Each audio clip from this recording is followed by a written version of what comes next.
Bonjour à toutes et à tous, je suis content de vous retrouver pour une nouvelle vidéo autour de notre thème favori. Et aujourd'hui nous allons voir une définition complète du Reiki. Qu'est-ce que le Reiki ?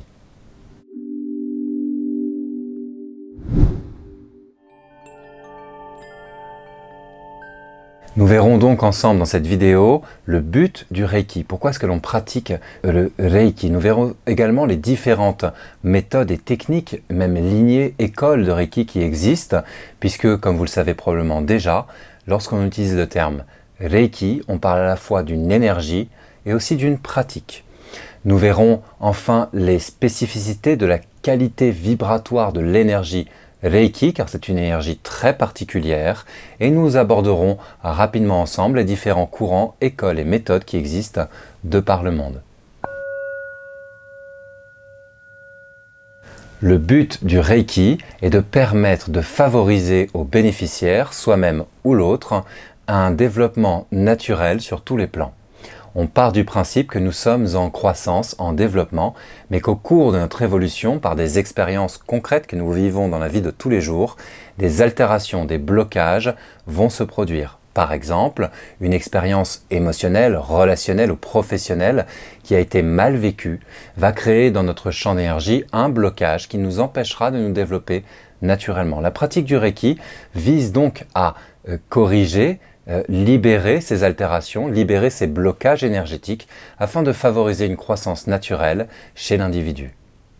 Lorsque l'on parle de développement naturel, de développement personnel, on va prendre en compte, lorsque l'on fait du Reiki, la dimension spirituelle de l'être humain. Nous considérons que nous ne sommes pas juste un corps fait de besoins matériels, mais que nous avons aussi un esprit, sans que cela soit lié à une religion, je tiens à le préciser maintenant, mais que tout être pensant a aussi un travail à faire sur cette dimension, la dimension des pensées, des aspirations, des valeurs morales, et que ce développement donc énergétique se produit aussi sur le plan spirituel.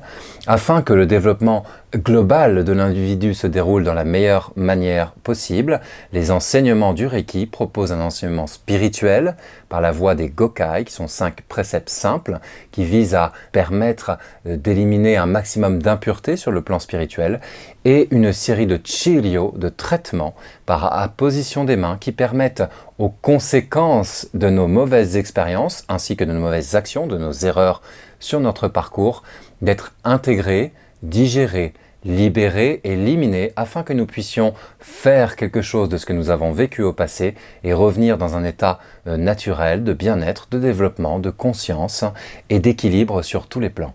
Le Reiki est donc une technique de développement naturel qui permet par apposition des mains de se libérer de nos blocages et de cheminer en conscience sur notre développement spirituel.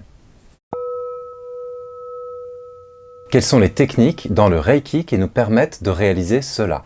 Les méthodes Reiki, et comme je vous l'ai indiqué, il y a plusieurs écoles de Reiki, certaines sont plus traditionnelles, japonaises, d'autres occidentales, ont adapté les enseignements à notre vision des choses dans notre monde occidental. Quelle que soit la méthode, nous avons tout de même un tronc commun, c'est l'utilisation de l'énergie Reiki pour libérer ces altérations. Le praticien de Reiki ou le maître Reiki va donc apprendre, s'entraîner, se développer afin de percevoir les zones qui ont besoin d'énergie dans le corps. Sans interpréter, puisque notre technique n'est vraiment pas une technique mentale ou intellectuelle, mais bien une pratique qui se vit dans l'instant présent, nous allons identifier les zones qui nécessitent un traitement énergétique, Chiryo en japonais, et lui appliquer l'énergie Reiki. La particularité de la pratique du Reiki, des méthodes Reiki, des différentes lignées, est que nous utilisons l'énergie Reiki dans nos traitements. Cette énergie est très particulière. Ki, le kanji japonais Ki, désigne l'énergie sous toutes ses formes, mais elle a différents niveaux de vibration. Au plus haut niveau se trouve le Reiki, l'énergie universelle de vie. La particularité de cette énergie est d'harmoniser, d'équilibrer toutes les autres formes d'énergie entre elles. Universelle signifie qu'elle est présente en toutes choses. Reiki est présent chez les êtres humains, chez les animaux, dans les plantes, dans l'eau, les minéraux, mais bien au-delà. Toute forme de matière, l'air et l'univers entier est parcouru de cette énergie particulière. L'énergie vital universel régit donc le fonctionnement de l'ensemble de ce qui existe, de l'ensemble de ce qui nous entoure, ainsi que nous-mêmes. Lorsque l'on pratique le Reiki, on apprend lors des stages, lors de plusieurs degrés, c'est un apprentissage progressif, à canaliser l'énergie Reiki, à apprendre à la suivre, à apprendre à percevoir sa direction et à appliquer les traitements qui sont adaptés chez le receveur. L'énergie Reiki a donc une action naturelle qui ne dépend pas de nos attentes, elle est universelle, présentant toute chose, elle est bénéfique quoi qu'il arrive. Il est important de préciser qu'il s'agit bien d'une faculté naturelle que de canaliser l'énergie vitale universelle, mais cette faculté semble être perdue lorsque l'on grandit dans nos conditionnements sociaux. On ne parvient plus à accéder naturellement, facilement à l'énergie Reiki. Les stages de Reiki nous apprennent donc à d'abord, au premier degré, en tout cas c'est ainsi à l'école de Reiki intégrative, à recevoir la capacité à canaliser l'énergie. Ensuite, une série de techniques très ordonnées, très organisées, nous apprennent à la transmettre à d'autres en ayant des repères clairs. Mais puisque c'est une énergie qui ne dépend pas des attentes personnelles, des attentes d'un individu, elle ne peut être perçue dans sa finesse la plus pure qu'intuitivement, que dans l'instant présent. Et les degrés, progressivement, vous apprennent à développer votre intuition et ainsi suivre le flux du Reiki. C'est ainsi, en tout cas, que sont construits les 3 premiers degrés à l'école de Reiki intégrative. Le Reiki a été développé en 1922 dans sa première version, l'Usui Reiki Ryoho, par Mikao Usui Sensei, le fondateur du Reiki, un maître japonais qui, à la fin de sa vie, 4 ans avant son décès, a découvert cette fréquence et a créé une méthode pour la canaliser et la transmettre. Après son décès, en 1926, le Reiki s'est répandu de maître à élève et s'est transformé de nombreuses fois.